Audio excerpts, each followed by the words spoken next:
Good morning, good morning. How are you? Look at me. I'm wearing a coat that wouldn't look out of place in November in Canada. Oh, fast route today. And we're practically in the middle of June.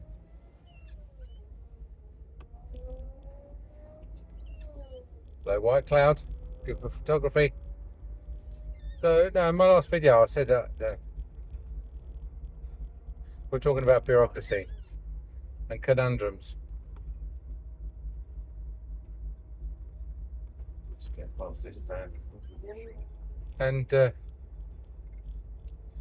bureaucracy that I've come up against with on behalf of another person really is a friend of mine who's trying to get a passport for his son. His son was born abroad to a lady who's not non-UK national, and he's trying to apply for a passport. And he applied for a passport, sent off 2 passport photos, etc. And it was rejected on the grounds that he put his home address on the application rather than the child's home address. And it's not at all clear from the application is that that you're applying for a passport on this child's behalf. Obviously he's not old enough to apply for one, but you must apply for it as if you were the child.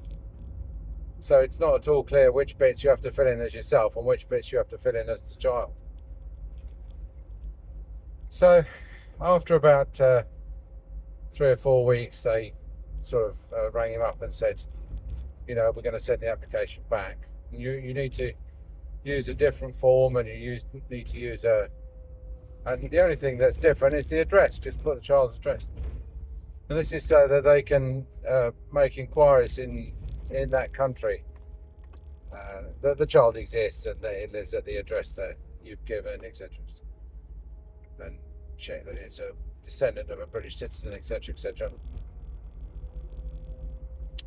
So it costs more money, and they do refund the money that you've sent, and then you have to link up the 2 application numbers, and then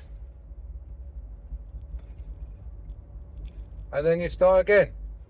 And by starting again, I mean that you've already sent the marriage certificate, you've sent the birth certificate of the child, you've sent a copy of your passport, mother's identity document, etc. They ask when the mother was born, etc., and where. And so you sent all that off, and you send it off when you apply. And then you wait 3 weeks, and then you get an email saying, please send us the documents. Well, I mean, that's just automatic, because they've received the application, but they haven't matched it up with the documents that you've already sent at that point. So you get a request to send the documents that you've already sent. And then about a month later, you get another email saying, yeah, we've received the documents, which by then is about 2 months after you've sent them. And now he's got to start again and go back to scratch. Not only that, though, he's got to hope that they can match the original documents with the second application. And not only that, they ask for 2 more certified photos. Well, he hasn't got 2 more. He's only got 1 more. And that's the one he keeps in his wallet to remind him of his son. By the time he sent that one, that'll be 3. So, and he can't get any more. It's not the sort of thing you can do easily. Do you know what I mean? You and I could just go down somewhere, get a passport photo done. But where the mother lives, they don't, she doesn't have the luxury of going down the post office and getting a passport photo and sticking it in an envelope and sending it through airmail. She's it's more the sort of country where if you decide that you want to send him a pair of Spider-Man pajamas, you have to pay for them, and then you have to pay a lot of money to send them to the country, the child's country, and then they take 3 months to get there, and then she gets a phone call coming from the post office saying, we've got a parcel for you, if you want to pick it up, it's going to cost you 10 quid because it's all graft over there. They're constantly they're constantly grafting. It's all corruption. So this pair of pajamas that might have cost you 9 quid or something ends up costing you 60 quid by the time everybody's paid, by the time you've sent them. So there's no real prospect of sending anything to or from that country. Let's put it that way. The post service is in disarray. So this is, let's say, all right, well, what, the government's got to issue passports. Okay, they're not the most efficient, but what are you going to do? And the answer is you privatise it. You give it to a private company. The government, authorises a private company to issue passports, in the same way as the government authorises a private company to print the banknotes. The government doesn't. The government authorises the printing of cash. It doesn't actually physically do it. And if it authorises 2 or 3 companies to issue passports, then there'll be some competition, and so there'll be some element of trying to consumer satisfaction creep in, and things will be done quicker, and they will be done over the internet more, etc., etc. So, that's it. If you catch me moaning generally about collectivism, statism, socialism, Marxism, and why it's bad, then that's a good example, and you've got your own examples. I mean, there can be, I don't really need to tell you all the examples that you could come up with. Hello. They're going to be stuck there for a while, isn't he? So, anyway, I've got a few dilemmas. 2 of them I can remember, one I can't remember. One was that I stabbed myself in the stomach. I was giving someone an injection, and I took the needle out of their gum, and I turned it away from their head, which was more sort of towards me, and then I leant forward, and as I leant forward I felt this sharp pain in my belly, and it turned out I've stabbed myself in the belly. So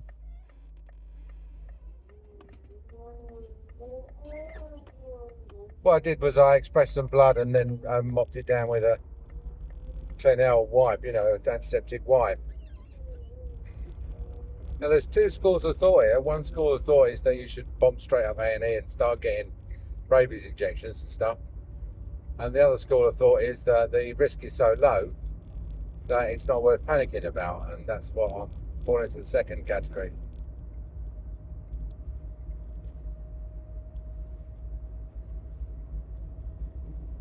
So,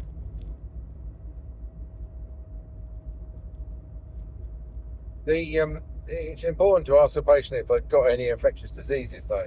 Just get the microphone out of the way. So, and there's a good way to do that, and a less sensitive way. One way is saying, "Oh, I've just stabbed myself. I need to know if you've given me anything. Infectious diseases. Have you got HIV? Have you got hepatitis C? Blah blah blah." And then there's the other way of doing it, which is to drop it into the conversation casually. So, because we were taking a tooth out, I was able to say to the patient, "Look, just before we take this tooth out, can you just double confirm that you're not on any blood thinning tablets?" And she said no. And I said, "And can you confirm that you're not on any bone strengthening tablets, bismuth mace, etc.?" And she said no. And I said, "And you haven't got any infectious diseases like hepatitis C or HIV or anything like that?" And she said no. So she's not at all really alerted to the fact that I want to know what her status is. I suppose it's a little bit, I may be being a bit oversensitive, because when I qualified was in the 80s, and that was the decade of HIV. And we had to ask everybody if they'd got HIV. And some people got really, really shirty if you even asked them.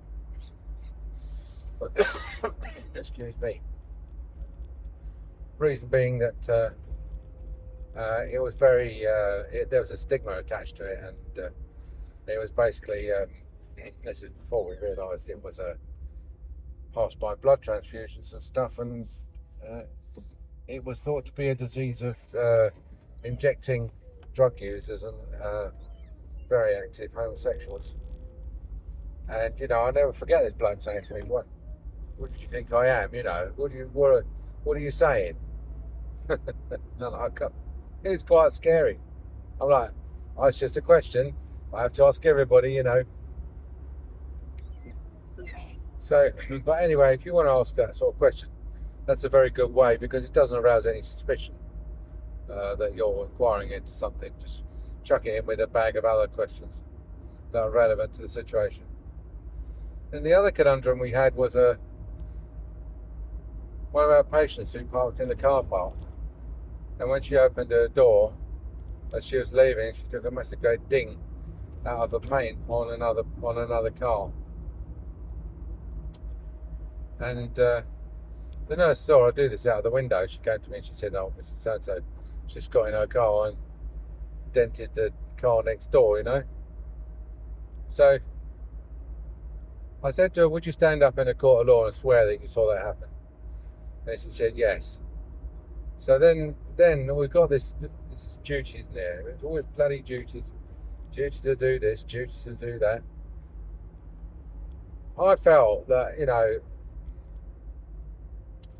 speaking as someone who's had many cars dinged in many car parks over the years, that I don't think it's fair for people to do this sort of thing and get away with it necessarily. So I told the reception on the building we're in that if they check their CCTV at a certain time, they might see something that would be of interest to them.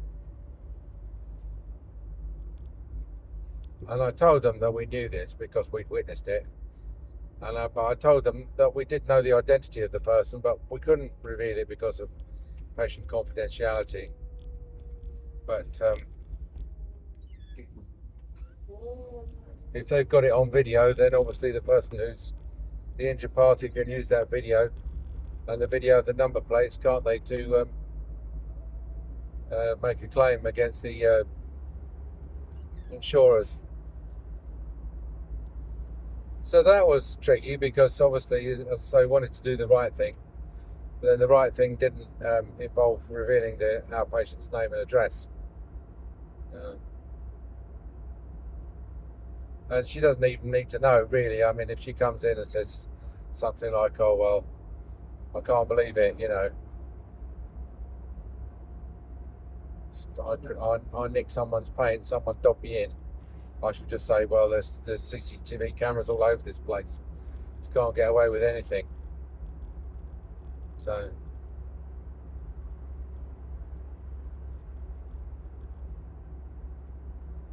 there we are. So there's two problems that just rose in a single day there.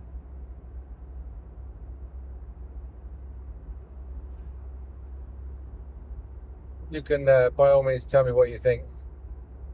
Tell me what you think. If you've done something differently, I don't mind. Let me know. I don't think there's any definitively right or wrong way to deal with any of these things. But we're just trying to steer a middle course. Work-wise, we're completely back to normal now. We've got a busy week ahead, and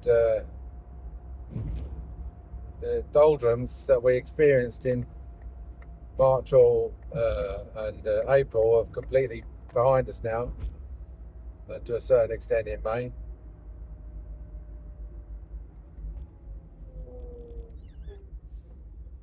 So all that worry and angst that I had about, had I suddenly turned into a bad dentist? Was there a rumour going round that the surgery was rubbish? Had there been a fundamental change in the economy that meant that people couldn't afford private dentistry? Was I doing too good a job of curing people, so we had no repeat business? So we might need to change our business model. That's all water that's well under the bridge, through the lake and on its way into the estuary. It's about to be dumped into the sea of life.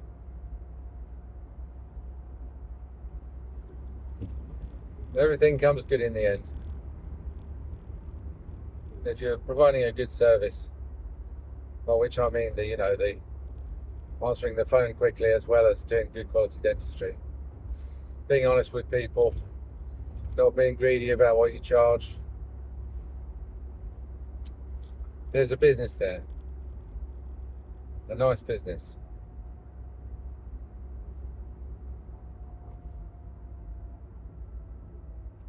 So I don't actually even know what I'm going to be doing today. So every day's potluck, isn't it? I think because we're getting busy, people are they're booking more work in. When it's slack, you tend to be more checkups. So you might have, like in the morning, you might have 4 or 5 checkups. When you're busy, it's 4 or 5 root treatments. or 2 or 3 root treatments. Let's put it steady on, And also, don't forget, you tend to do the work that you like doing, because when you like doing a certain type of work, you tend to be better at it. And when you like doing a certain type of work, you tend to come across as to the patient better, and more enthusiastic, So while I can do children's dentistry, I don't like doing it. I wouldn't say if I had a choice, I would be a paedodontist or even an endodontist, really. Probably, I don't know. I like exodontia, extractions, crown and bridge, stuff like that. I used to like dentures, but dentures these days are just too much of a minefield. You can take, say, 1,200 quid off someone for a set of full falls, and you can bust a gut and really use every ounce of your training and experience to make the best set that you possibly can. And then you get a letter saying they've gone to the local denturist, who's had a look at your dentures and basically they're crap, and so he wants to. He's going to remake them, and then you think, oh well, you're going to expect a refund. Well, you can expect one, but you're not going to get one. I think they're so silly, these patients.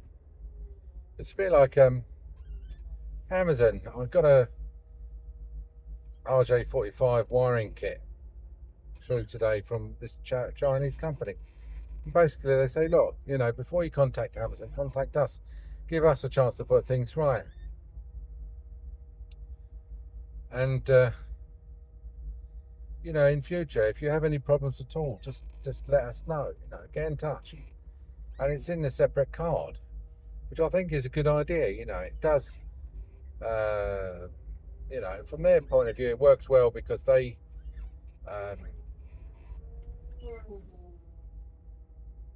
reduce the number of patients, customers, unhappy customers, contacting Amazon saying what a shit company they are.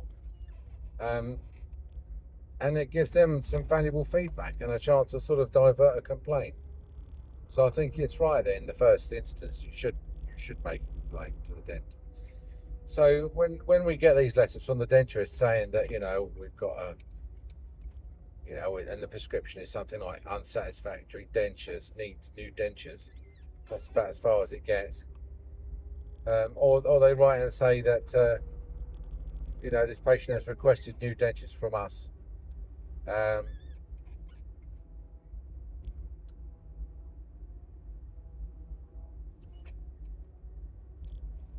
Has requested new dentures from us, and as you're their registered dentist, please will you sign this piece of paper saying that they need new dentures. Well, we've just fitted the dentures like 3 weeks ago. You're hardly going to sign a piece of paper saying, yeah, they need new dentures.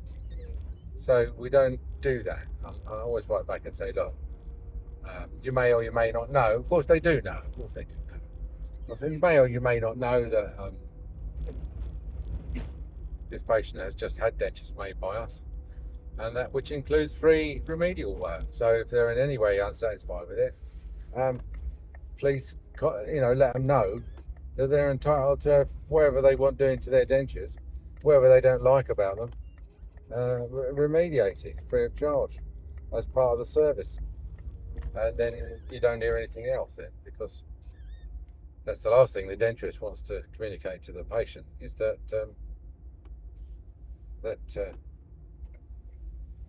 the problem that he's just told them that they've got with their dentures will be remediated by us if we agree free of charge. By which I mean if we agree that there's a problem, not if, we'll always remediate stuff free of charge. In this case, it was a guy who had a class 3 bite, and he'd had a class 3 setup, which meant that you couldn't see his upper teeth. They were non-existent. So he asked for his upper teeth to be brought right the way forward, so they were more visible. But the problem with that was that he then took them in front of his lower teeth, which had to go over the ridge, and it didn't matter how much explaining we did and how much we demonstrated him that it included in protrusion. He just was looking at the centric relation and stated that the teeth didn't meet at the front.